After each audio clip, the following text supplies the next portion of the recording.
Okay. It appears that we are live. What's up, everybody? It's your boy Ango. Just doing an audio check. Can you guys tell me how everything sounds on the audio? I'll be saying what's up. I'm going to be looking at the chat. I just want to make sure my audio is good. It is the Ango Show. The Ango Show is taking over WrestleMania week. WWE Raw just got off the air. It was an interesting episode. What's up, everybody? Welcome to the chat. Welcome to the stream. Cedric, Primetime, Kevin, MGT, Albert Pons, Hot Rod, welcome. Todd Crow, what's up, everybody? 5-1. Jay Henry, what up, everybody? What up? Wow. Where do I begin, guys? Definitely an interesting episode of WWE Raw. I'm not going to sit here and act like it was anything special, but I'm not going to act like it was terrible. There were some things that were bad, so we'll talk about it. I got my notes here. What's up, Denisha? The Polar Phantasm. Woo! Sam, everybody, Larry. What's up, everybody? What's up? I'm glad everybody's here. This is a very special week, especially for me on this YouTube channel, because it is the Ango Show. The Ango Show is taking over WrestleMania week. And this means, I'm covering Raw, NXT, Dynamite, Supercard of Honor. I'll be covering Impact, Multiverse of Matches. A lot of things happening, so I am really, really excited about this. And just in general, there's a lot of cool things happening. What's up, Cisco Kid, Nadia, David? What it do? What's up, everybody? Wow. Definitely a big week, though. And, one of the big things with WrestleMania week, it is my favorite week, because there's a lot of wrestling. GCW, Joey Janela Spring Break. I mean, there is literally a lot of stuff to talk about. So, literally, wrestling is going to be absolutely crazy this week. I'm going to have special guests pop in throughout the week. We're definitely going to get people. We're going to take some calls on the channel. You guys might be noticing too, by the way, I am using a different mic. I'm not using my Shure today.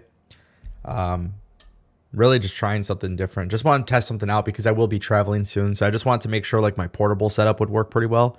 So hopefully that makes sense. David Jennings, welcome to the stream. Yeah, definitely. I have some interesting takes on this episode. I am not going to lie. I have some interesting takes. I actually have some praise. And there is some shit that I'm absolutely disgusted about. And trust me when I tell you guys, you do not want to miss that. It's going to be pretty crazy. Ray Segura, welcome to the stream. What's up, everybody? So here's the thing too. I want to mention this. Last time I was live, I think it was for the Dynamite show. We set a record. We achieved over $100 in super chats. And honestly, somebody in the chat kept saying something about super chat party. Yeah, so basically I designed a new super chat party animation thing that pops up. So if you guys want to leave a super chat, the record right now is $100. So we hit exactly $100 last week. If you guys want to contribute to the show, it basically goes right back into the show. I literally invest in the show. Another way to contribute, if you don't have the ability to leave a super chat, you could always contribute by becoming a member or just simply posting this video on Twitter, sharing it with your friends, sharing it with your family. The number one goal here is to build a community. And sometimes that becomes stressful because in wrestling, a lot of people, they have differing opinions, but building a community is fun. I love hearing everybody's takes, and it's going to be a very, very interesting time. Let's see who else. Joe Valles, welcome. Real Take Sports, cannot wait for Joey Janela Spring Break. I just saw that Sean Ross Sapp, by the way, is on it. And Albert Pons just hit us with the first super chat. Welcome to the super chat party. Albert Pons donated $2. He said, get them energy drinks ready, brother. Guys, I don't drink energy drinks. I just simply drink water. No energy drinks for me. That is I never liked energy drinks, honestly. I don't drink sugar drinks. I stopped a while ago, but Yeah. Thank you, Albert, for the super chat. Albert is literally the host of the super chat party. It is unbelievable. I'll start getting to your guys' questions in a little bit. I definitely want to talk about the show. Definitely some good, definitely some bad. I'm looking at my notes right now. We saw Bobby Lashley return, so I'll talk a little bit about that. I see, obviously we had the Roman Reigns promo that was pretty damn sweet. We obviously got the Seth Rollins Vince McMahon thing that they posted on Twitter. They did air that. That was really cool. Guys, we had a match on WWE Raw tonight that is just absolutely asinine. Literally asinine. Not even joking. Literally, like, this shit was garbage. And I hate that. As a fan of pro wrestling. And you guys saw me bury AEW for doing it. I'm going to continue burying WWE when they do it. I don't give a shit what wrestling company is doing this, but you guys will know what I'm talking about. WWE Raw was pretty interesting in the sense that they had a couple matches. They had a couple matches tonight that were good. And then they had a lot of things that were bad. And it's just like, it's a weird thing because this is WWE WrestleMania Raw. So for those who are unaware, WrestleMania Raw is exactly what's being mentioned for branding purposes. And in a weird way, I feel like this was like, compared to other go-home shows, this was not fun, honestly. It was really not fun. So we will talk about that too, just overall. It was a really, really weird thing, man. And I'm ready to go off. And I will fair warn you guys, we just got another super chat. Zachary just donated $1.99 through super chat. He says, I hope they don't bury Bobby Lashley. I'm worried. Zachary, we will talk about that. Thank you for your super chat, brother. We will talk about that. Guys, you're already getting me freaking started. Now, I have to be completely honest with you. If I'm just being completely honest, because now you guys already know what I'm pissed off about. I cannot guarantee that I will be censored in this stream. I'm pissed. So I'm just saying there's a good chance. I hope not, but there's a chance I might get really freaking mad and start swearing like crazy. I'm just saying it's a possibility. I don't know. You never know with these kind of things, but I can actually say I'm pretty legitimately pissed off about it. And yes, we are talking about Ricochet and Austin Theory, and that shit pisses me off. And I won't even hide it. I won't bullshit around. We will talk about that. Thank you again, Zachary, for your super chat. So yeah, for those who don't know, really quick, before we get into the show, I am taking over WrestleMania week this week. So Monday, obviously today, we're covering Raw. Tomorrow, NXT, Dynamite on Wednesday as normal. Now, normally you guys know on Thursday I don't do live shows. We're going to do a special predictions show. So we're going to predict WrestleMania, and we're even going to talk about Supercard of Honor.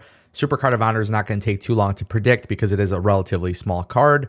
So we will discuss that pay-per-view. And then, of course, Friday we have Supercard of Honor.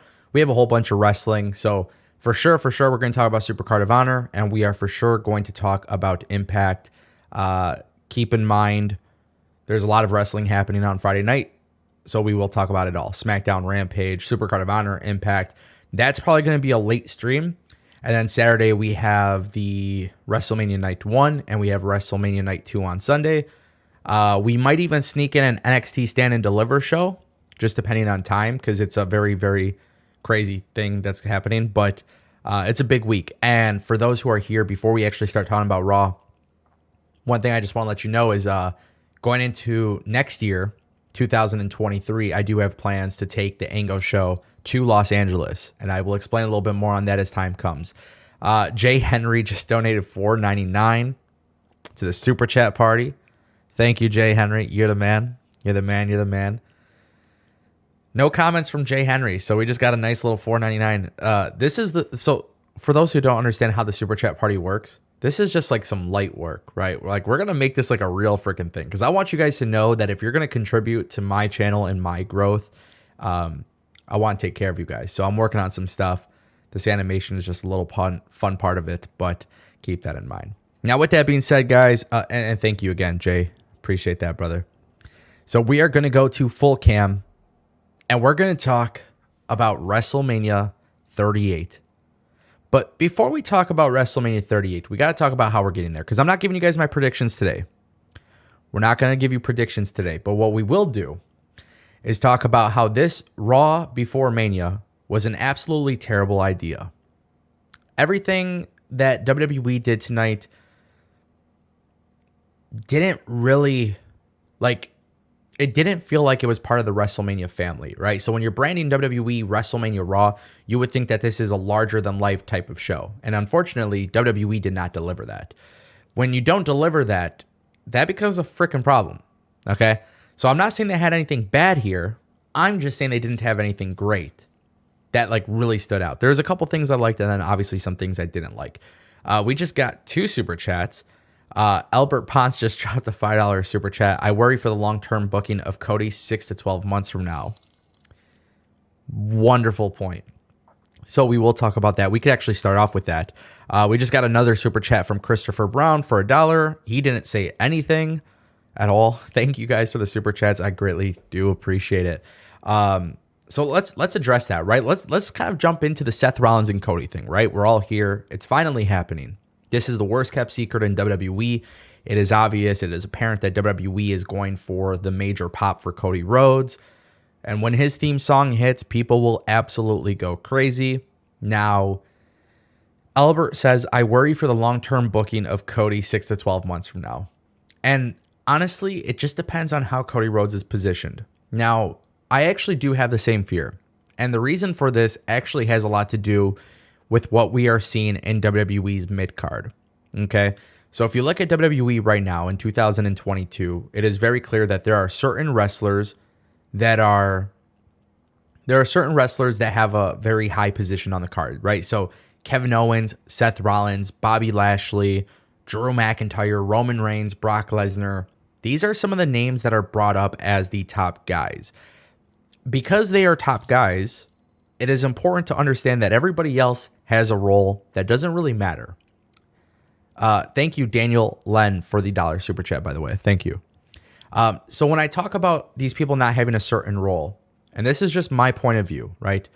But if I'm watching WWE Raw and you bring me Cody Rhodes, well, first of all, Vince McMahon is the one who's choosing Seth Rollins' opponent. That's the story that was built up today. Again, worst kept secret. It's almost like they want people to know, hey, it's happening, right? Now, when Vince McMahon comes out and is immediately side by side with Cody Rhodes, that is massive. That is the stamp of approval. Just like Austin Theory working with Vince McMahon, that is the stamp of approval. So when WWE does this, I'm actually all for it. I'm all happy about it. Okay, I think you're gonna bring in Cody Rhodes the right way. The belief is that Cody Rhodes will enter WWE with a very high position. He's going to have reality TV shows. There's a whole bunch of stuff that is being said about this. There's talks of him having championship reigns. There are talks of Cody Rhodes having a very prominent position.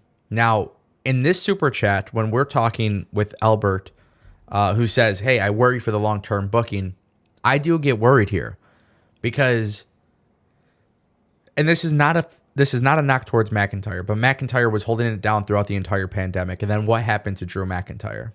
Now he's fighting at WrestleMania against Baron Corbin, and it's a filler match. Okay? I'm not excited about Drew McIntyre fighting Baron Corbin at WrestleMania. To me, I think it's silly. I just think it's a silly feud, and it's just another way to get him at WrestleMania. And I really think that is one of the more predictable matches on the card. So I do worry that even with Cody Rhodes coming in as a top guy, WWE could very well drop the ball.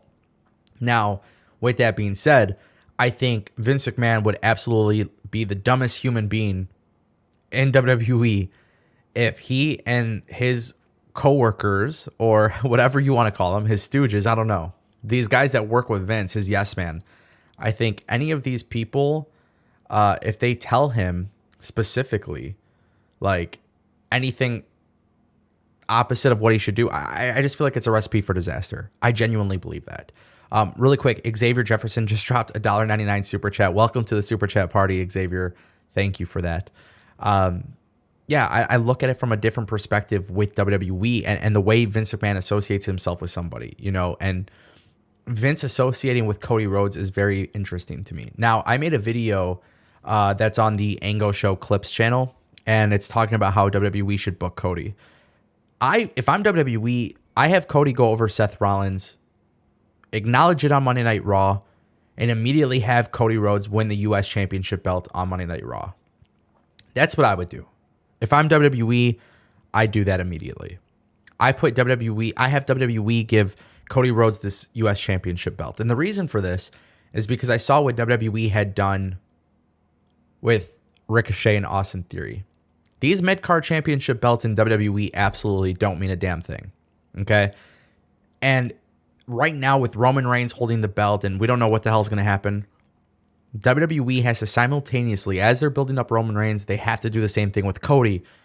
And Cody winning the mid-card belt, making it mean something, is a great start. Now, I've seen people on the contrary say, well, that's just a mid-carder. He's not going to be the world champion. And well, it's like, well, technically, if you look at AEW and Cody Rhodes going to even become the world champion, right? From a storytelling perspective, it does worry me. I think there's a lot that worries me with Cody.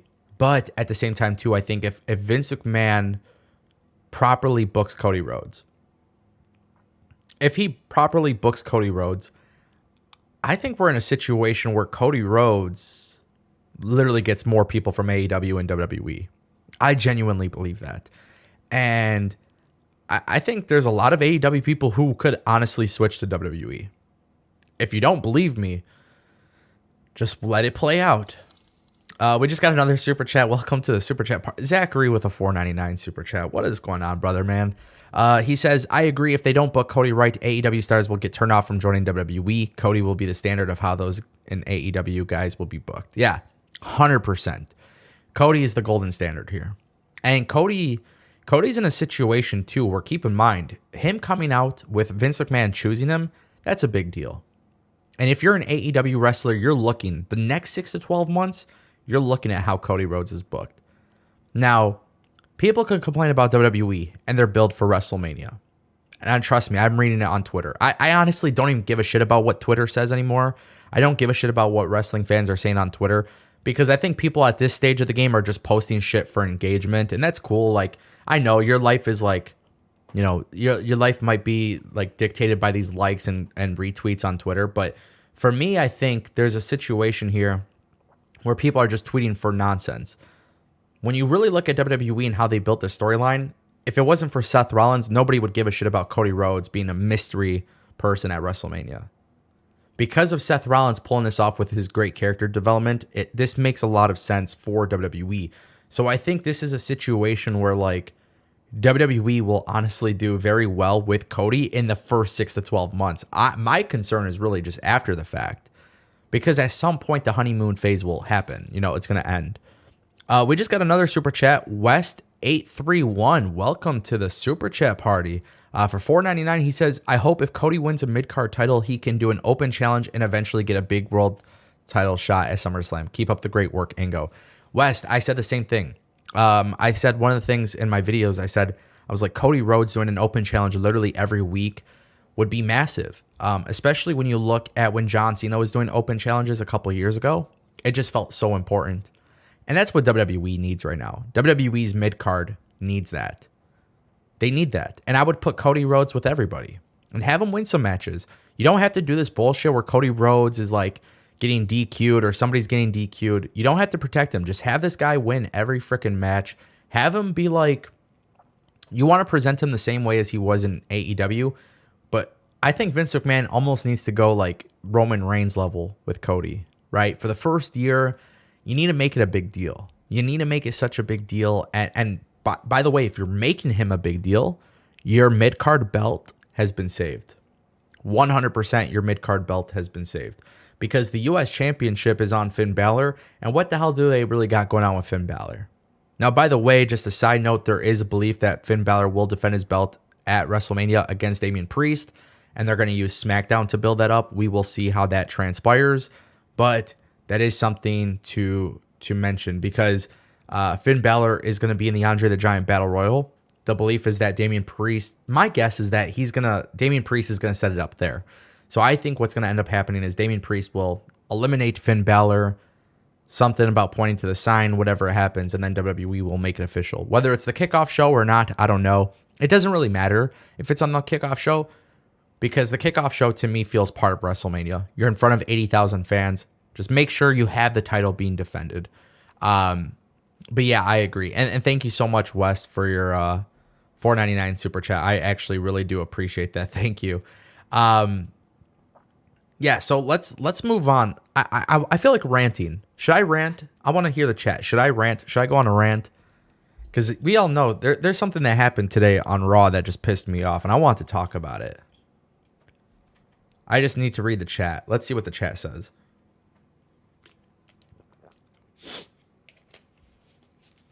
Let's see what the chat says. I'm very curious to see what the chat says.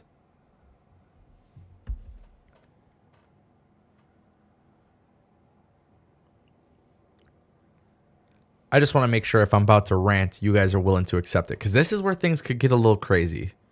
This is where things are going to get a little bit crazy. Oh, by the way, I'm growing out my hair. If you guys didn't know that. All right, let's see. Okay, people want me to rant. Ooh. You guys might have to clip this one. So, where do we begin?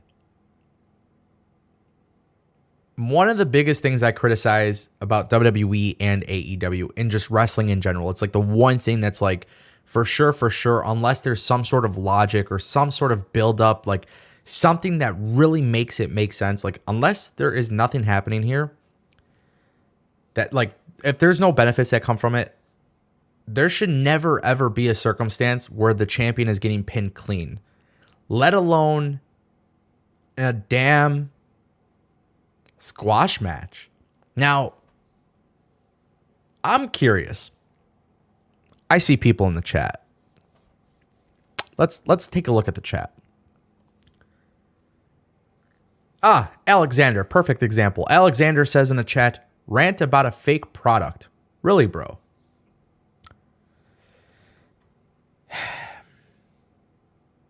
That's the problem. We always want to suppress the voice of people who like something or dislike something in wrestling. And I think in wrestling, the only way companies will get better booking is if they listen to their fans. Now, you can't listen to every fan. Not every fan genuinely gives a shit about the growth of the company or the overall improvement of the product. Because again, as I was saying earlier in the stream, there are a lot of people who exist who post tweets on Twitter simply for engagement. Because they know they can trigger somebody, they know they can get people pissed off, whatever it may be. That's the way social media works. It's the clout fucking era of social media. Which is why I don't blame WWE for really giving a rat's ass what Jimmy John 35444 says on Twitter about their booking, their product, or whatever it means. Because, quite honestly, if that's the audience that you're looking at, that's a fucking small micro.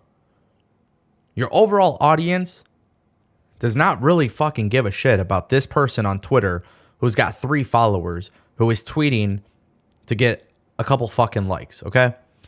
So, mind you, I do believe to a certain extent that I believe to a certain extent you shouldn't always listen to fans on social media. I believe you shouldn't always listen to what the smart wrestling community wants. Because again, it's for clout, it's for trolling, whatever it may be.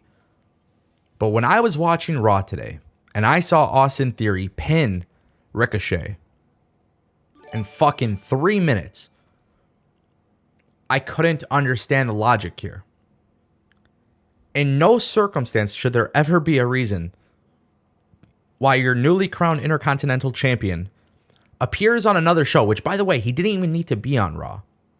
But there should never be a circumstance where Ricochet is showing up on Raw to face off against Austin Theory to be pinned in 3 minutes. Never should there ever be a circumstance in which this happens. Now, as a wrestling fan, I can speak for myself here as a wrestling fan.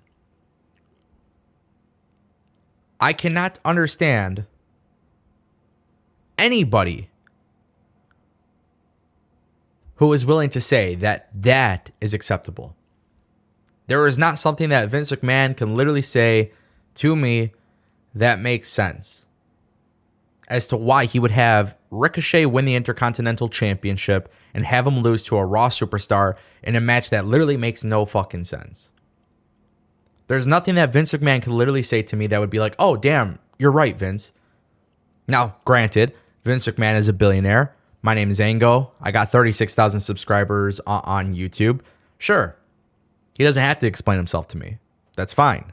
This is also a business decision that's not really going to impact WWE's bottom line. I get that. But if you are WWE, let's ignore what I said about the internet wrestling community. Let's ignore what I said about Twitter. If I am a, 15, 16-year-old kid hanging out with my family inside Pittsburgh, inside the arena, watching Raw, and maybe I don't watch SmackDown, and I see this guy come out with the championship belt, and he's facing off against the guy who's not a champion, and maybe this is my first time watching and I'm live, right? And I see that your champion lost in 3 minutes, my overall perception is that your champion means absolutely nothing. Absolutely nothing. Now, here's the thing, guys. It's actually pretty simple when you really, really think about it. There's actually a fucking solution to this. Truth be told, there's actually a solution to this. See, here's the thing. Theory and Ricochet are not in a storyline. Ricochet being a SmackDown wrestler, Theory being a Raw wrestler. I don't know. Don't you have like 20 guys backstage that you can use that aren't being used on TV, chasing around the 24/7 championship belt? Now, for those who watch me on YouTube, they know that I cover all wrestling. I don't have a bias. I just want to see wrestling flourish. Now, the cool thing is I have like 900 videos on my channel. You can see how much my opinion on wrestling has changed, progressed. Things that I enjoyed 6 years ago are things that I don't enjoy now. Maybe things I hated 6 years ago are things I enjoy now because my opinion has changed. But the common denominator is pretty simple. If your champions are losing clean on TV, I don't really give a shit about your champions. We just talked about how Cody Rhodes should win the U.S. Championship belt because it would actually elevate the U.S. Championship. I do agree. I do believe that 100%. But there's not a circumstance now. If somebody beats Ricochet, by the way, for the belt, I would have no problem believing it. In fact, I would actually look at the wrestler who is fighting against Ricochet. If he doesn't beat Ricochet in 3 minutes or less, I would probably think less of him because Ricochet just lost this match in 3 minutes. Now, to be fair, because I know sometimes I read the comments and stuff, but we saw Jurassic Express get pinned. Hangman Page and Jurassic Express got pinned on AEW Dynamite. I don't give a shit about the circumstance. I buried that too. This is not a WWE thing. This is a thing in wrestling that needs to fucking stop. There's literally not a circumstance that anybody can tell me that justifies this type of behavior. You have people not being used on Raw. If you want Austin Theory to look good on Raw and give him a match, like literally, there's a lot of people you could put that aren't on TV and you could have Austin Theory win. I'm fully supportive of Austin Theory winning matches. I'm fully supportive of WWE trying to build a new star. I've said this before. I don't think the Austin Theory that we see today is the final form.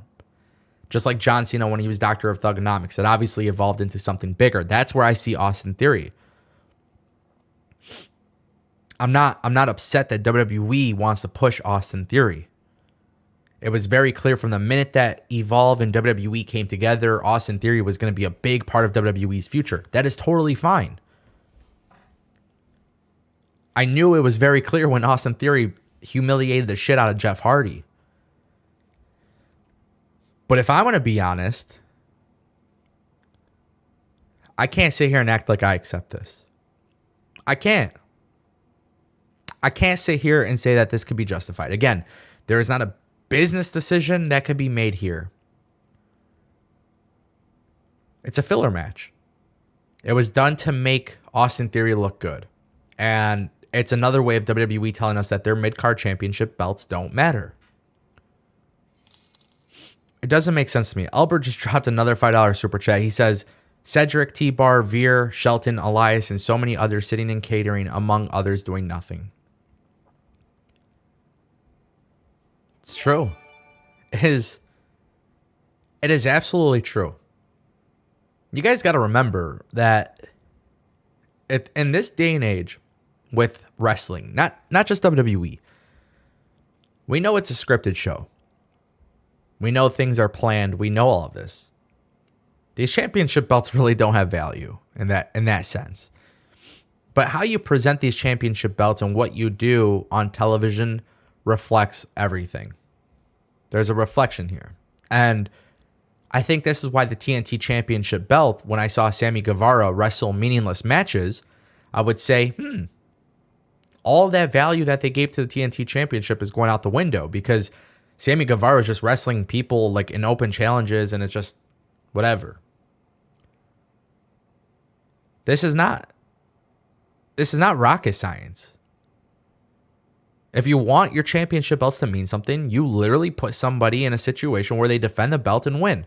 You don't have to fucking DQ every time. You don't have to do countouts, and you don't have to book meaningless matches. I'm just trying to understand. Why Vince McMahon and the WWE would ever have a SmackDown superstar come to Raw to wrestle somebody who they're not in a storyline with. And by the way, the person representing SmackDown that's invading this show is the champion. I don't know what kind of justification there could be for him to lose in 3 minutes. I don't know. Somebody needs to explain it to me, because I can't make sense out of this. By the way, it was clean. Austin Theory's a heel. At least have Austin Theory cheat. Fuck. At least have him cheat. Have Austin Theory fucking cheat. He's the bad guy. At least it's fucking logical. Literally was scratching my head when I saw this. I could not believe it. And you guys know me. I don't really get pissed. I literally don't get pissed about wrestling. You can watch my videos. You guys know this. The ones who follow me know this on a daily basis. I'm very open-minded to a lot of stuff. I'm okay with certain things not going my way, because as a fan, I understand. They can't just please me. WWE's job is not just to please Ango. They have millions of people watching their product. Tony Khan cannot just please me. He has millions of fans that he's got to worry about. But to sit there and have a wrestling show or a sports entertainment show, again, if I am a young casual viewer for the very first time and I'm watching WWE Raw and I see that your champion just came to Monday Night Raw and lose in 3 minutes, your title belt means nothing to me. It doesn't matter who you put that belt on next. That belt absolutely has zero fucking value. The Intercontinental Championship has not been defended at WrestleMania. It has not been defended on a pay-per-view in over a year. Ricochet randomly gets this belt. It's like, oh, sweet, a breath of fresh air. I can't believe WWE's actually doing something with Ricochet. Again, they kind of got me excited because I didn't expect it. What happens? Tell me what happens. They send his ass to Raw, have him lose in 3 minutes to Austin Theory. If your goal was to push Austin Theory, you could have done it in 100 different ways. This is laziness. This is laziness. Absolutely lazy. Absolutely fucking lazy. I cannot believe it. Shocking, by the way. I'm shocked. I don't know why I'm surprised by this. It is WWE that we're talking about. But I couldn't believe years ago Zack Ryder won. Was it WrestleMania 32? Maybe? Zack Ryder won the ladder match. He won the championship. And a day later, a day after he won, he dropped the belt. I didn't even care. It was cool to see it. At least back then they were defending the belt regularly. This belt literally fucking... You see the 24/7 championship belt being defended on television more than the Intercontinental Championship belt. By the way, we got another super chat from Coach. Man, I always feel bad. I can never pronounce your. Is it Prosgeis? Postgeis? Butchering the shit out of that. Sorry. Stone Cold told Pat a while back, it's not about championship. It's about putting butts in seats and who is trending the most popularity wise. Coach, thank you for your $4.99 super chat. Thank you a lot. I appreciate that. And I don't disagree with that sentiment. It is about putting butts in seats. It is about TV viewership. It's about social media engagement. It's about a lot of things. And I totally understand that. But I'm thinking from a perspective.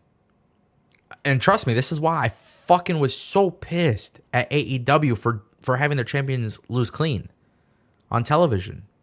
Getting pinned in the middle of the ring. Don't call it a championship. Just get rid of it. If that's the case, right? If it's all about popularity and what's trending and getting people talking and everything, just get rid of the belt. You don't need it. You don't need it at that point.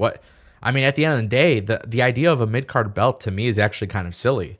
Because if you're telling me that there's multiple belts and there's a world championship, why would I want the second one? I would want the first one.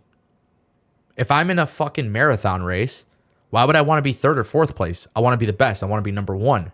Why would I want anything less than number one? So the idea of championship belts in wrestling as it is already an interesting situation because it's not like these belts are tied to a weight division, a weight class. The world championship, the intercontinental, the U.S. championship, whatnot. It's one of the silly things with wrestling, and I get it. I understand why it exists and everything. But it's just something to keep in mind.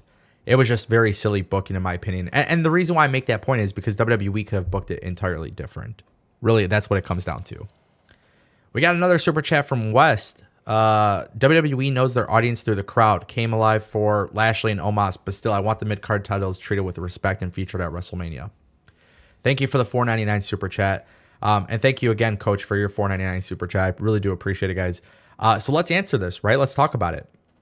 So WWE knows their audience through the crowd. Obviously, the crowd went crazy for Lashley, right? And I like Lashley. When Lashley won the WWE Championship belt, it was nice to see that. It was nice to see him at WrestleMania. It was nice to see that WWE really took him serious. I was actually there at the Raw after WrestleMania 34 when Bobby Lashley came back. So for me, I'm all about Bobby Lashley. But it goes back to this mid-card championship thing, right? Right now, and maybe this is a good example, and this is where I give credit to AEW. Right now, if Adam Hangman Page won the TNT Championship belt, I wouldn't look at that as a step down for him. Because for 90% of the time that the TNT Championship belt was on AEW television, it's been treated with a lot of respect. Very similar to what the Intercontinental Championship used to be. Now, I think Hangman Page winning the TNT Championship belt is important. Just like Jade Cargill being a TBS champion, right? She's undefeated. Nobody can beat her. There's a lot of logic that's applied to it. It's just a little bit more respect. That's it. That's all you gotta do. Just treat it with a little bit more respect. I'm not saying and that's why I love my idea of Cody being U.S. champion, because I think at least the U.S. championship, Damian Priest, I won't talk shit about it. He was a great champion. They definitely showed the U.S. championship meant way more than the Intercontinental Championship belt. And by the way, this philosophy is not across the board because the U.S. championship has been done very well. And then also look at NXT, the North American Championship. Carmelo Hayes makes that one of the more desired belts in fucking all of wrestling. So, yeah. I mean, the North American Championship is great. The TNT Championship, the TBS Championship are great. The U.S. Championship belt is fine. Yes, I think right now it's in a rough patch with Finn Balor, but there are solutions to that. So to me, this is not a WWE problem. This is really a Intercontinental Championship problem, and the belt is not being viewed at all with anything. I don't know. It's super strange. Super strange. Thank you, Wes. Thank you, Coach, for your guys' super chats. I appreciate it. What an interesting time. And I do have a little bit more on this too, and I want to mention that there is a little bit more to talk about with that because I want to streamline my entire opinion. Trust me when I say this. We just got another super chat from Big Mike for $5. So you think they combine tag titles and with combined main belt, they would focus on mid-card titles more? That's a great question, Big Mike. No, honestly, I don't think you need. To me, I'm not a believer in ending the brand split. I'm not a believer in unified titles. Personally speaking, it's a preference thing, right? So me personally as a fan, I think Raw and SmackDown are two different shows. So you should have different championship belts and everything like that. So no, I don't think they should combine tag titles. I don't think they should do any of that. Now, if WWE does in fact end the brand split, which I don't see likely, but if they did, then you only have one world championship, one mid-card championship, one women's championship, one tag team championship belt, and that's it. If you end the brand split. Cisco Kid says the tag belts need a makeover. Please, those blue and red belts suck. There's actually title belts that haven't been used, reportedly. They've been in the warehouse waiting to debut, and WWE has yet to do that. So, thank you, Big Mike. Thank you, Wes. Thank you, Coach, for your super chats. I appreciate it, guys. Let's talk a little bit about this in depth, because I actually really want to talk about this in depth, right? So,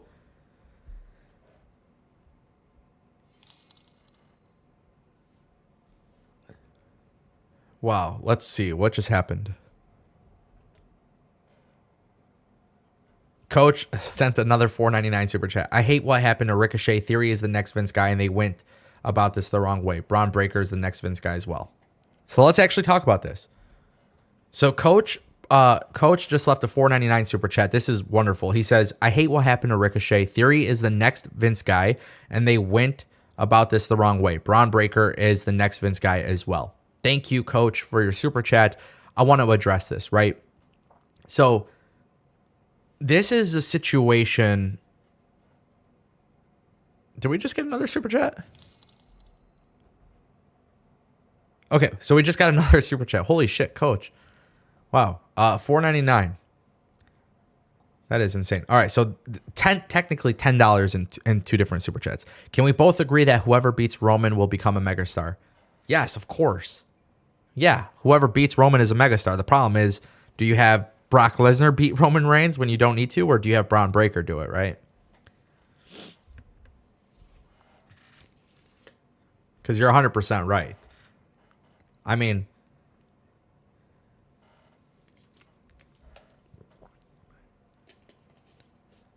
and we just got another super chat from Albert Ponce for $5. During Attitude Era, Rock, Triple H, Stone Cold, and other top guys held IC title. They need to go back to that formula if they refuse to elevate others. Well, it's not even a refusal of elevating others, right? It's WWE has a role for their top guys. So SmackDown and Raw have their top guys, right? Now, the thing is, your top guys may not be able to hold the world title. Why not just give them the mid-card belt? Again, this is simple shit. Like, I'm reading, Lawrence in the chat says, a YouTuber thinks he knows better than Vince. Like, no, it's not that a YouTuber thinks better than Vince. Vince is not stupid. Vince knows this. They'd probably sell more championship belt toys if you have your fucking championship belts being defended every week, by the way. I don't know. When these championship belts aren't fucking toys and they're not props on television and they actually mean something, then the people who aren't being used start being used and they start winning these championship belts. It's almost like these belts can make somebody's career. I don't know. It's really not that hard to digest. I think Vince McMahon, he knows deep down inside and this is, I think Tony Khan knows, and I think Scott D'Amore knows. What it really, really comes down to is this, right? Championship belts. It's wrestling. What do they mean? Perception is pretty simple. They mean whatever they want you to know. Whatever they want you to think, that's what really matters here. Vince McMahon is telling you that his brand is above championships. AEW tells you that their brand is below championships. I mean, it's pretty fucking simple. There's not really anything else to it when you really, really think about it. AEW says, hey, if you win our championship belt, it absolutely means something. Which is a problem, right? Lance Archer couldn't get the job done. So there you go. Pretty damn simple, right? Lance Archer couldn't win the big one. In WWE, if you don't win the big one, it doesn't really matter. Because you could be like Drew McIntyre, not winning the big one, but still being on WrestleMania in a meaningless match against Baron Corbin. So it's a strange situation when you really, really think about it. It's like you pick and choose, and WWE has a few select people that they care about, and then the rest, it's like, whatever. It's just content. That's fine. Oh, and by the way, I'm ranting now, but there is some stuff I was happy with, and we will definitely talk about it. But it just goes to show you that it's not about a YouTuber voicing his opinions. It's not the YouTuber. The YouTuber doesn't give a rat's ass, bro. I fucking cover this shit for a living. I'm going to cover it regardless if I like it or dislike it, because I cover wrestling. I enjoy wrestling.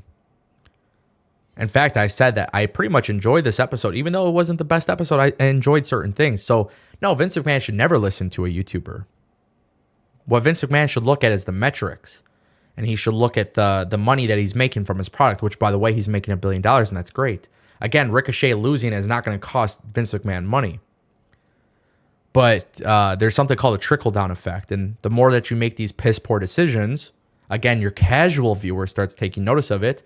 I think that's where it affects WWE. It's a long-term thing. It's not a short-term thing. It doesn't happen overnight. None of these business decisions, they don't ruin the company overnight. But let's say for the next 10 years, your Intercontinental Champion is constantly losing in 3-minute matches.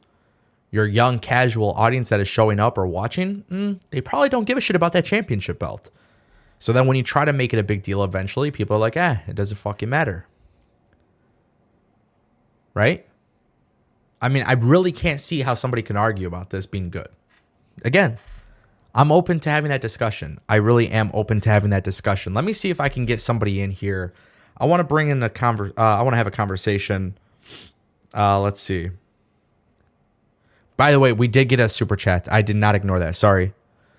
Zachary left a super chat. If Cody wins either the IC or US championship, I would have him win clean every match, and to keep him strong, let him relinquish it for a world title shot. 100%. 100%. I agree, right on the money. Lawrence says, if not for Vince, who has the best wrestling mind ever, you wouldn't even be doing this little broadcast. You're right, Lawrence. I've actually said this a lot.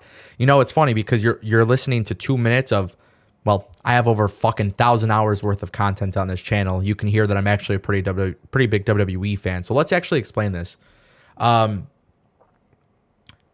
McMahon and Tony Khan are brilliant people. That's why they got money, right? Now, at the end of the day, they shouldn't worry about what a YouTuber thinks. They should worry about what their consumers think. The last thing those people need is to have 1 million yes man. That's what I believe in wrestling. I don't think anybody's business grows by a whole bunch of people being yes man. So yeah, Vince McMahon shouldn't listen to Ango. What Vince McMahon should listen to is the people he has to listen to. But by the way, those people that he listened to, they might not be the ones who agree with this level of thinking. It's content. Why do you think we got celebrities? You guys want to know why Johnny Knoxville is guaranteed a spot on WrestleMania and Ricochet isn't? Because Johnny Knoxville is going to bring in fucking a different audience than Ricochet.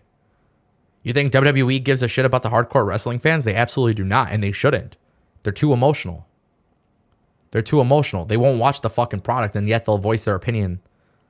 I watch every product. I watch every episode. I watch every company. So for me, I don't have an emotional attachment to wrestling. It's either you bring me a good fucking episode this week or a shitty episode next week. There's a lot of things I don't complain about in WWE, believe it or not. The only two things I complain about in wrestling these days are DQ finishes, and I hate DQ finishes, and I hate champions being pinned clean. Simple stuff. I think everything else, like, it's funny, like, people laugh, but, like, because I'm an AEW fan. Ango, how the fuck do you like Akira Tozawa and Tamina? Dude, it's fucking stupid, cringy little wrestling stuff, you know? It's like, at the end of the day, I enjoyed it. It's like, it's okay to have some, like, stupid, bad comedy in wrestling. Just like I think it's okay to have across the board, you know? I think that's what makes wrestling fun, is a little bit of everything. So, you know, I think there is a situation where WWE right now, this was the bad part of Raw. definitely a bad part of Raw. Let's see. Thank you, by the way, Zachary, again for your super chat. I do appreciate that, brother. Let's jump into a call. Let's see what we got. I have some people in a queue. And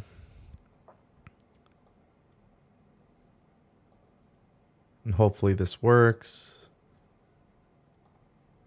Let's see. Let's get the audio settings right. You can hear me? I can hear you. Billy, can you hear me? All right, we got Billy in the call, I think. Let's take a look and see. Billy, can you hear me? Yes, sir. Can you hear me? Yes, I hear you. Okay, awesome. You are live here on the Ango Show. Yo, what is up, guys? All right, so here's the deal, Billy. We're talking about, I've been ranting literally for like 10, 15 minutes on this, which is kind of ridiculous. I've been watching, bro. I've been watching. So what are your thoughts? My argument here is that Ricochet losing in 3 minutes is just fucking stupid. What are your thoughts on that? Just overall, like you see this happening on TV. I know you consider yourself a little bit more of a hardcore fan, but when you see Ricochet losing to Austin Theory, what are your thoughts? Can I fire off a little bit? Am I allowed to cuss? Yeah, I mean, just watch what you say, but yeah. Yeah, it was fucking stupid. Now explain why. Explain why to me you think it's stupid. So the reason why I think it was stupid is because, I mean, I think you said it best, bro. It's simply that your champion should not be losing on live television in 3 minutes. There's no fucking way in hell that this man should be losing in 3 minutes. It just doesn't sit right with me as a fan. And like you said, I do kind of consider myself, I guess, a little bit more of the hardcore fan. And yeah, as a hardcore fan, that makes me mad. Also, if I'm a casual viewer, it would kind of turn me off a little bit because it's like, okay, I think you said it just a little bit ago, the trickle down effect. It really plays a part, right? Yeah. That trickle down effect, like if somebody sees that and they consistently see it and they see these belts and they're like, okay, well, why is the person with the belt losing if the belt's supposed to be important? Yeah. It just simply doesn't make sense, Yeah. So that's kind of my whole take on this. It's like, don't do it. It's just bad booking. And like I get Vince does his own thing and obviously he runs $1 billion company and that's great and all, but at some point you really do have to look and be like, hey, like there's still fans watching this and don't insult my intelligence, right? Yeah. Mm-hmm. That's all I ask is don't insult my intelligence. Yeah. And Vince has been known to do that in the past. Yeah. But it's like you see this kind of stuff and you're like, wait, maybe this one is starting to get to me because, okay, now it's your champion. I get, you want the guy coming out of the egg and stuff like that, way back when. Great, but this is your champion that you're talking about. Well, the funny thing is, though, like, because you're right, it's the champion. And if you want Ricochet to lose, like, I mean, look, I'm sorry. If you want Austin Theory to win, why not just put him in a match against somebody who's not being used? Right? Yeah, bro. I think I seen one of your super chats. It was simply like there's so many people back there that you could have step up to this. And especially, bro, put Austin Theory over. We all want to see it. Yeah. We know that's your guy. Well, actually, not to cut you off, but Coach just left another $4.99 super chat. And he says, tonight shows that Vince pushes who he's close with and who he feels has the look. Hence Theory winning. Enjoy the content. Keep it up later. Coach, thank you for your super chat. So let's actually talk about that, right? Because I said it earlier on the stream. I said, look, I believe in the idea of Theory getting pushed. I like this, because the argument here is that people say WWE doesn't push new stars. They do. They might not push who the wrestling fans on the internet want, but for the most part, WWE will try to attempt pushing new stars, right? Drew McIntyre left WWE. He came back. He got pushed. Jinder Mahal got released, came back, got pushed. So whether we're willing to accept it or not, WWE is trying to push new people. And that's why my argument here isn't Austin Theory winning. My argument here is that WWE just simply didn't have to put, like, he had no business being on Raw today just to lose to Austin Theory. And bro, I think you just said it. He had no business being there. I get it. Obviously it's a big week for wrestling, right? Like, you have WrestleMania coming up. It's huge. Yep. Why are we the Monday prior? I get maybe the night after, right? The night after Mania. Sure, have some people show up, whatnot. No, this is your go home show. Yeah. Bro, you build that for your storylines on Raw, especially if you have a brand split, right? Yep. You use that, and you use this show as the place to set in stone what is going to happen on Saturday and Sunday. Yeah. That is how you place it in my eyes, right? Well, the funny thing is too, and I kind of want to move on a little bit from this scenario, but like there were things that were done tonight on Raw that got me more excited for WrestleMania. So that's like the strange thing. It's like you take 5 steps forward, you take 30 steps back, and why? And bro, it's just that one little small thing that you could easily nick.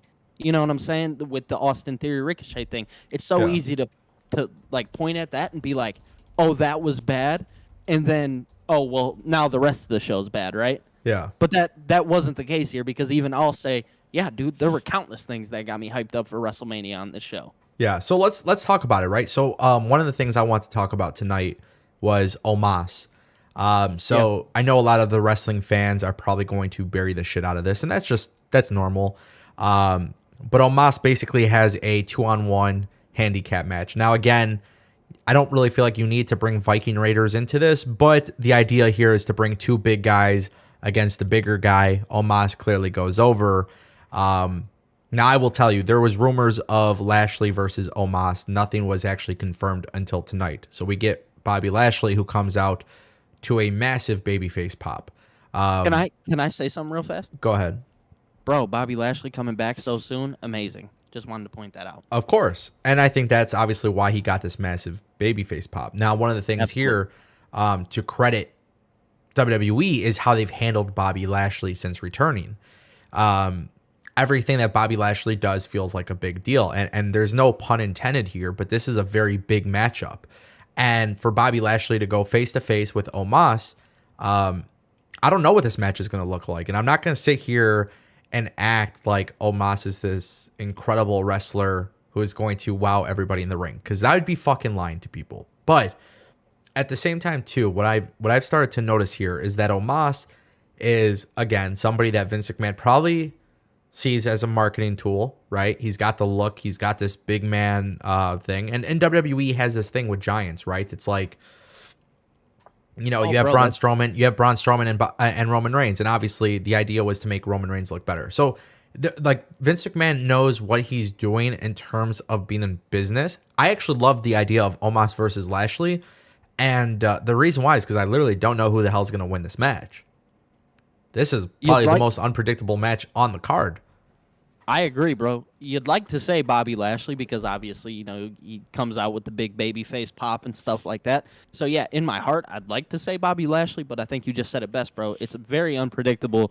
Omas there's something about the guy that rubs me wrong. I don't know what it is. I'm not personally the biggest fan of him, but obviously, like, the stories you hear of Vince McMahon, you know why Vince is a big fan of him. It's pretty easy. So I'll tell you why I'm a big fan of Omas, right? Explain. I see this guy who does not dress like what's the word I'm looking for? Like a conventional wrestler, right? He's not a typical wrestler. He doesn't have the typical outfit. His promo skills aren't really that good. But visually speaking, he demands a lot of attention on the screen. Now, I've always had a thing in wrestling about giants in wrestling. I've always liked the big guys. Because it's wrestling at the end of the day. And the story of how can the smaller guy win is always interesting, right? Now, I see a lot of people making these comparisons for Omas and Great Khali. But when you look at it from a business perspective, I think WWE has something special with Omas. I also think at some point Omas is going to have to lose. Now, that's why I'm leaning towards Lashley winning this match.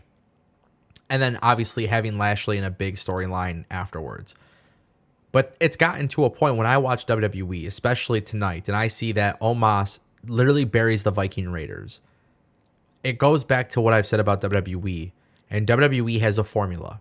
If you're not one of the 5 or 6 top guys on the program, your wins and losses don't really fucking matter. That's been my thing. Absolutely. That's my thing. It's like Hollywood. It's 100% like a Hollywood film. Now, I actually don't mind this formula for WWE. I've said that time and time again. Like the Viking Raiders, like tag team wrestling in WWE is not a big thing on the main roster. In NXT, it absolutely is. So if Viking Raiders were in NXT and this was happening, I'd be pissed off. But WWE has never indicated to me that Viking Raiders are a big deal on the main roster, right? Perception is reality. So I look Perception is 100% reality. Agree. and perception is WWE hasn't done anything special with Viking Raiders. So why should I just randomly think that these guys are going to beat Omos, which seems to be this thing that people are putting out there. Now, the reason why I bring that up is because obviously Omos defeats them. You get Bobby Lashley. They both point to the WrestleMania sign. There's nothing special here. It's a tall guy versus a strong guy. They're obviously building something for Mania, but I didn't expect this. Okay. I didn't actually expect Lashley to get cleared. Now, what really intrigues me about this matchup, and this is why I'm excited for WrestleMania, this is a filler match at WrestleMania. But it's a filler match at WrestleMania that is exactly what WWE likes, right? From a visual standpoint. This is absolutely. This is how like WWE kind of sells WrestleMania, right? For sure. Yeah. Now, also, there is an opportunity here for WWE because we don't know what the hell is going to happen. But if they're really, really keen on pushing Omos, which I don't believe is a long-term plan, I think it's short-term, just like Braun Strowman. But let's just say, for example, they do have a plan to push Omos and he wins at WrestleMania.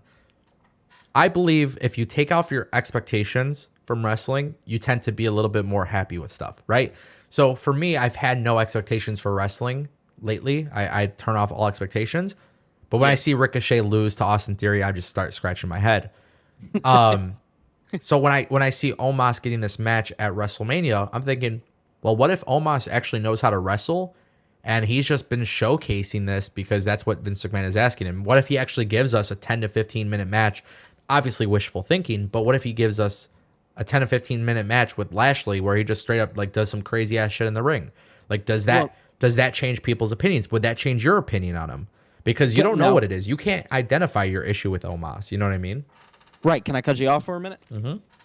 Yeah, so it's actually really funny that you say that because I think that's half of our problem. So I'm telling you, right? I'm saying I don't know what my problem is with Omos. Yeah. I just know that I think I have one, right? Yeah. Again, I think you said it best, dude. You know, opinions can easily change. Yeah. They easily can. Yeah. What I'm saying right now is just basically my opinion on Omos from what I see. Perception is reality, right? Yep. All I'm seeing right now is that Omos is this big giant, and it's something that I've seen before from Vince McMahon for countless years, right? We see it all the time. It happened with Khali. It happened with Strowman. I mean, there's countless names that this has happened with.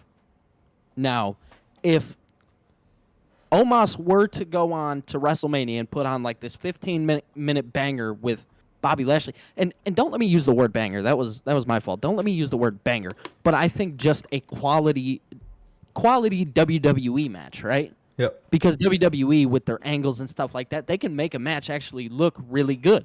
Yep. Even if it's not the best. Absolutely. Then my perception, I believe, actually might change on Omos. Now, again, I'm not going to sit here and say that would 100% do it for me. Yeah. Right? I just give me some more of them, right? Yeah. I want to know a little bit more about this guy. If you're going to push him the way that you are right now, give me just a little bit more of him and make me feel closer to him. For sure. What I'm saying. So you just need the connection right now. You don't feel it, and that could change. So WrestleMania 100%. Is the perfect opportunity. I think there's a lot of fans who probably feel the same way as you, and that's what's beautiful about wrestling, right? Like we should all have different opinions, and you know what I like isn't necessarily going to be anything different for any other reason. But Billy, I have a couple super chats I got to read off, and I have a few more VIP members who are looking to call in. So. Thank you for joining. I know you plan on stopping by a couple more times this week. Absolutely. And thank you for your opinions. I appreciate it. I always love connecting and talking wrestling with you, brother. So absolutely, brother. Definitely more to talk about, my friend. Yes, sir. All right, I'll see you. Yep. Bye-bye. Bye. All right, guys. That was Billy Davis calling in, one of our VIP members on the channel. We're going to bring in another caller in just a moment. But we did get another super chat from Big Mike for $5. He says... so Theory wins tonight, but loses at Mania, loses at Mania to Pat McAfee. Then what? In addition, Roman wins, and then Cody beats Seth. Is that next for the belt? That's a wonderful question, Mike. Thank you for your super chat. This is a really, really tough one. So with Austin Theory, I actually think Austin Theory should lose to Pat McAfee. Now, this is tough, but if I'm WWE, I have Austin Theory lose to Pat McAfee. I would have Vince McMahon beat the shit out of Austin Theory and then create a storyline from there. This way, Austin Theory could go into having a big marquee matchup next year in Los Angeles against John Cena. If I'm WWE, and I'll repeat that. If I'm WWE, I have Austin Theory lose to Pat McAfee. Austin Theory disappoints Vince McMahon. For the next year, we're going to see character development from Austin Theory. And hopefully, WWE decides to go with John Cena versus Austin Theory at WrestleMania 39. First of all, from a character standpoint, it would make a lot of sense. Almost like a passing of the torch type of thing. But also imagine Vince McMahon, who has been building this relationship with Austin Theory, only for Austin Theory to lose to an ex-NFL football player. Pat McAfee winning is great for mainstream attention, right? The Pat McAfee show, there's a lot of benefits from having Pat win. Plus, we already know Pat McAfee could actually wrestle. We saw him deliver some great stuff in NXT. I think 1,000,000% at that point, you have Austin Theory build like this storyline where he's on the rise again. As far as Roman, I think Roman wins at WrestleMania. What happens after that is honestly, it's very difficult and hard to say. I genuinely don't know. And I think that's going to be an issue because I think there's a million ways to go about it. And I'll try to think of some stuff and I'll try to get back to this as well on Thursday for my pay-per-view prediction show because there is going to be a lot to talk about for that. And it's a tough one. But thank you again for your super chat, Big Mike. I appreciate you, brother. Let's see if we could get Zach on this call. Let's see. We're going to try to get Zach in this call.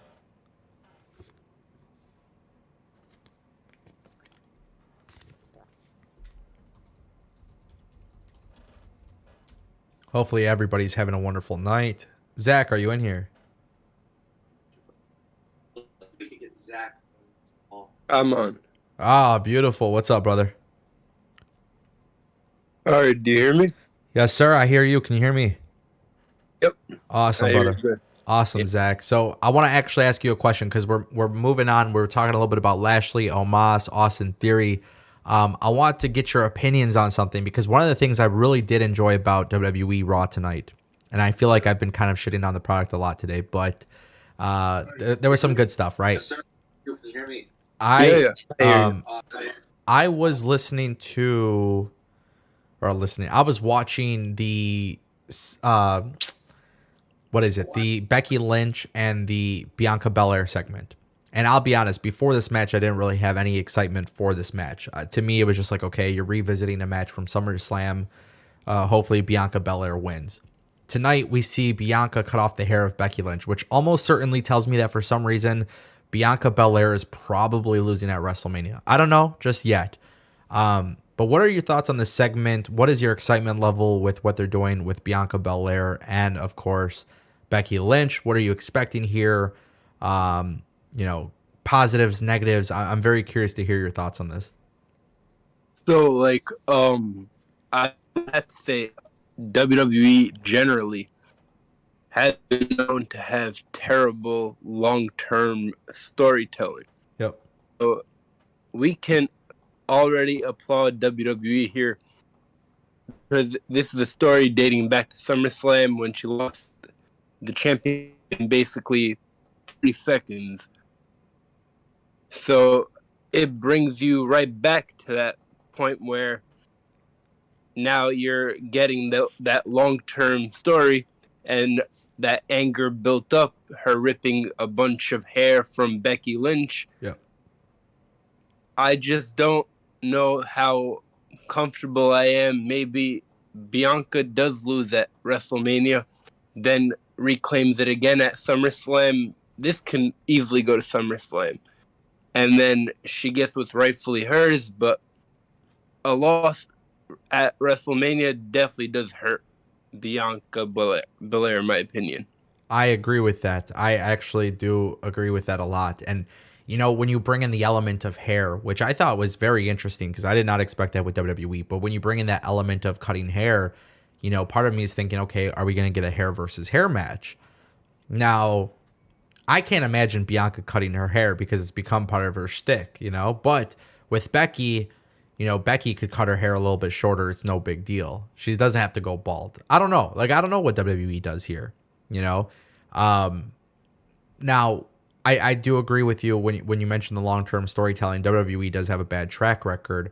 Let's say this goes into SummerSlam. What are some ways as a fan you would be willing to see how this basically transpires? Because in my personal opinion, and this is just me looking at it from like a fan perspective, I feel like we saw the SummerSlam thing.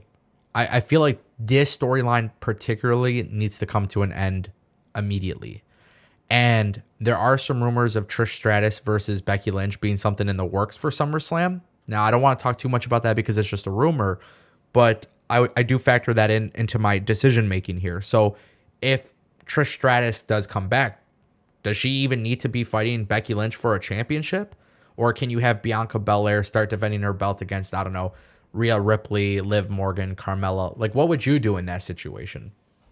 So I actually definitely agree with you on that point. So what I would do is I would have Bianca Belair win with interference from Trish Stratus at WrestleMania, because then you have Becky Lynch. She could easily go over on Trish Stratus at SummerSlam, because when you do have that title in there, it does automatically give it away, because we know she's not. It's on a per appearance deal. She's obviously really not going to win, but there's that element of surprise if there is no belt there.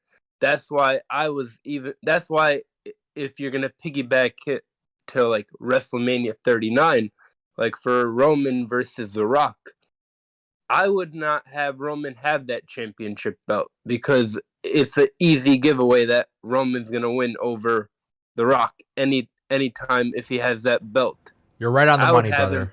Not to cut you off, but you're right on the money. 100%. I know you can't see me right now, but I just want to let you know I'm nodding in agreement with you, because I 100% agree.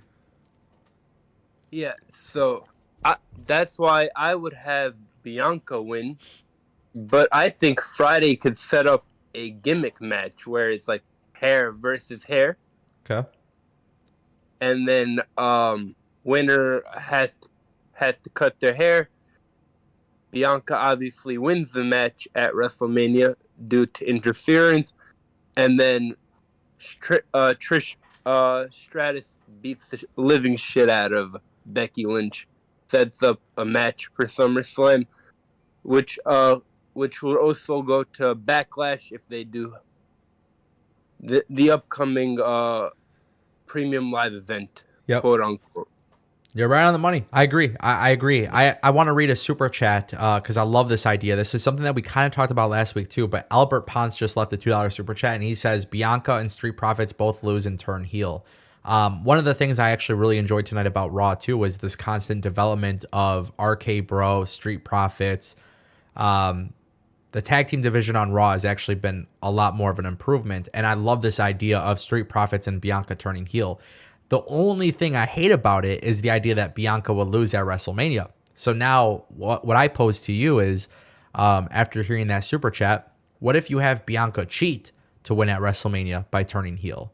And then you go to SummerSlam with Trish Stratus. So at WrestleMania Backlash, you get Bianca versus Becky Lynch. Now Bianca's a heel, right? She's the champion. What if you have that happen? She again cheats and defeats Becky Lynch at WrestleMania Backlash, and then for SummerSlam you have Trish Stratus versus Becky Lynch. Would that work out in your favor as a fan? I think that's the even more logical booking if you think about it. Yeah. Because Becky Lynch has been giving her shit for basically a year now. Now she realizes that every time she gets in the ring with Becky Lynch, she's losing. Therefore, she needs to use the heelish tactics in order to win, which then that's logical, which would then help her beat her again at Backlash. Yeah. And then you have Becky Lynch. She moves on to a Trish Stratus feud. maybe Trish Stratus can also interfere at a Backlash, setting up the next feud. That's also something that's a possibility. Yep. And then you have the Street Profits. They can form like a little stable. It's very logical.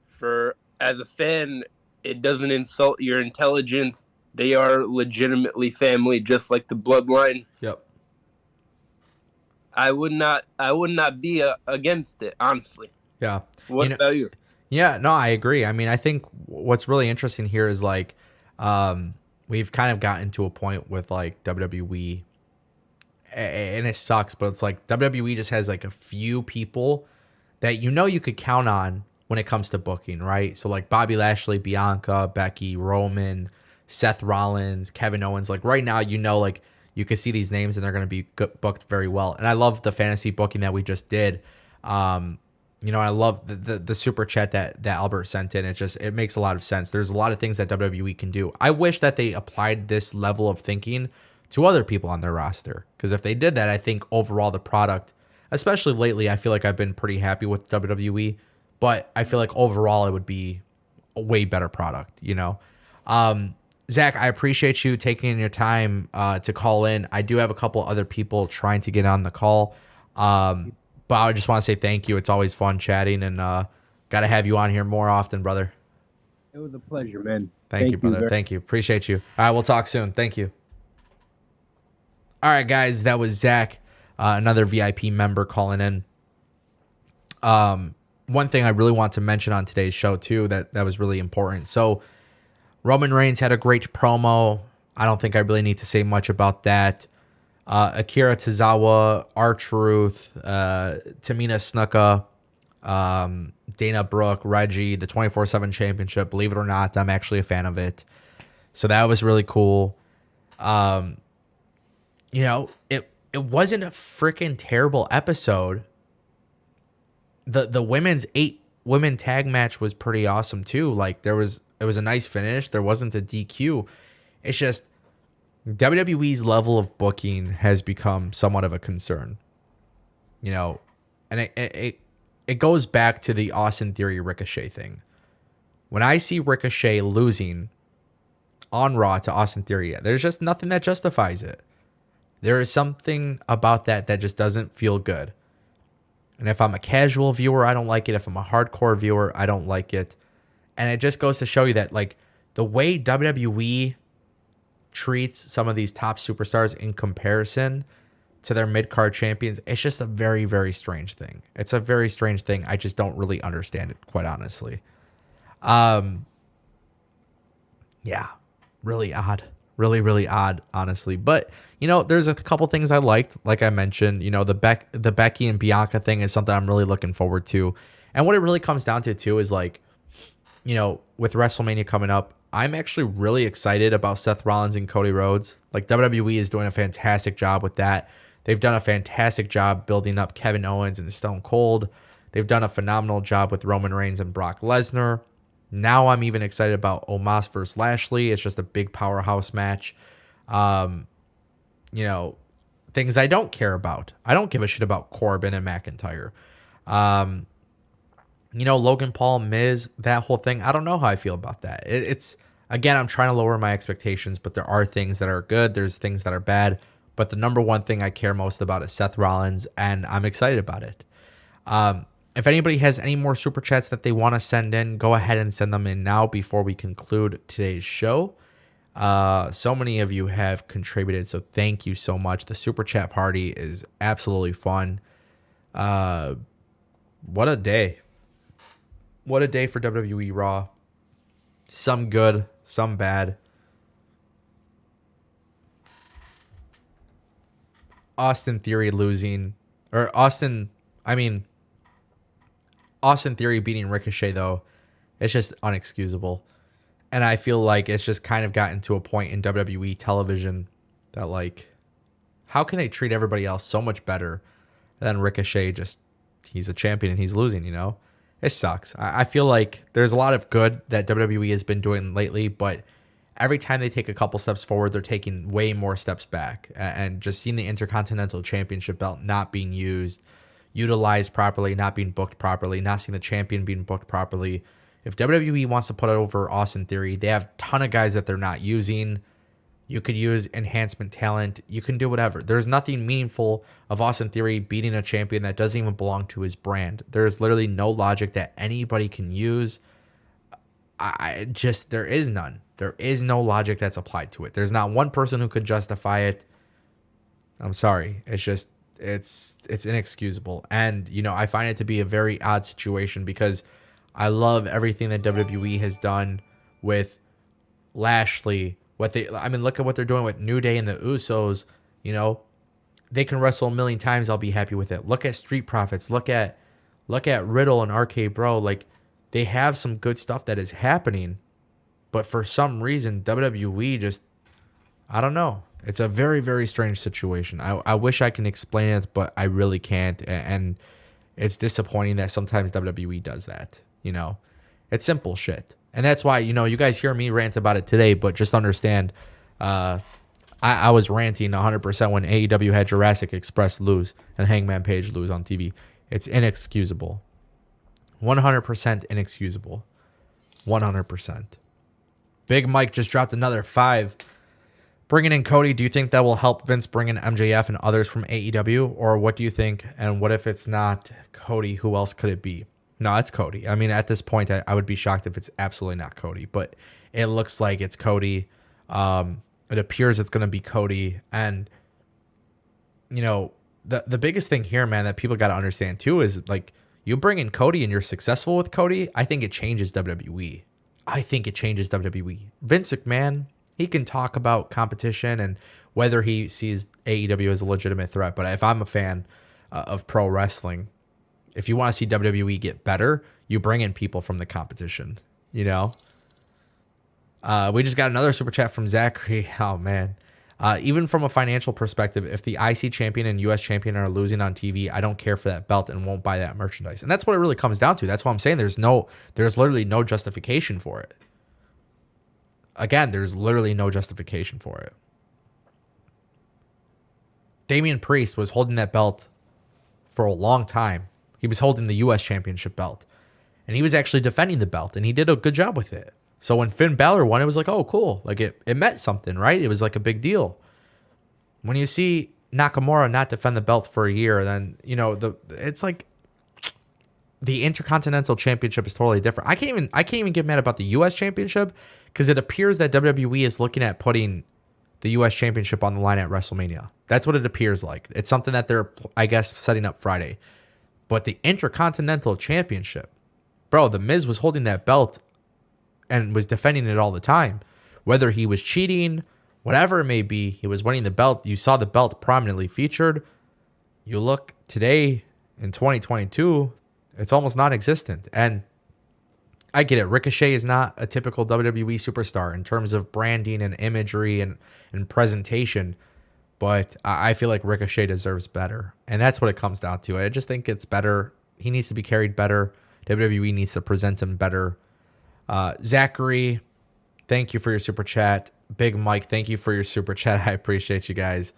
If anybody wants to get in any more super chats before the show ends, go ahead and let me know.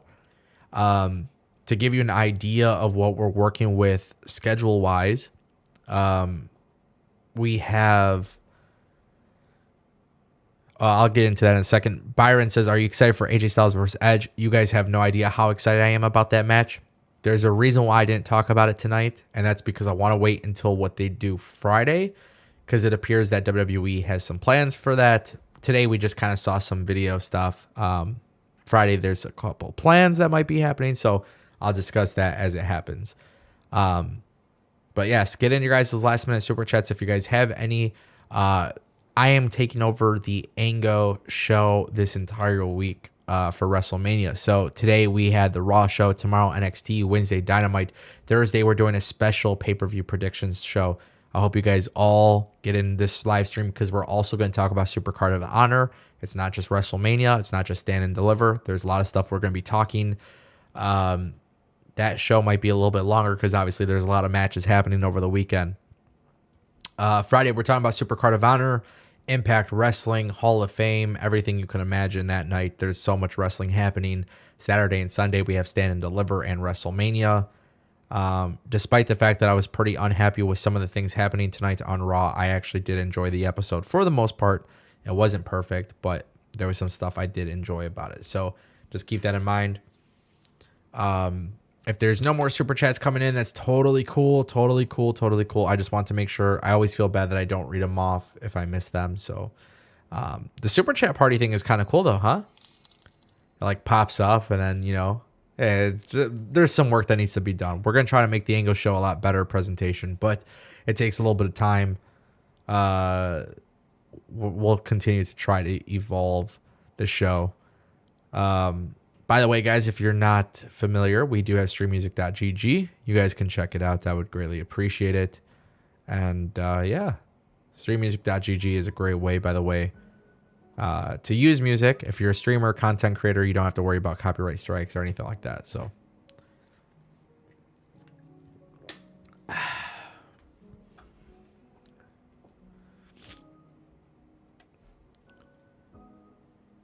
thank you guys all for stopping by.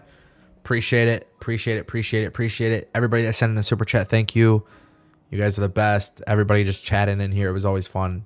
Thank you for letting me rant. It felt really good. All right. I'll see you all. Have a wonderful night. I'll see you next time.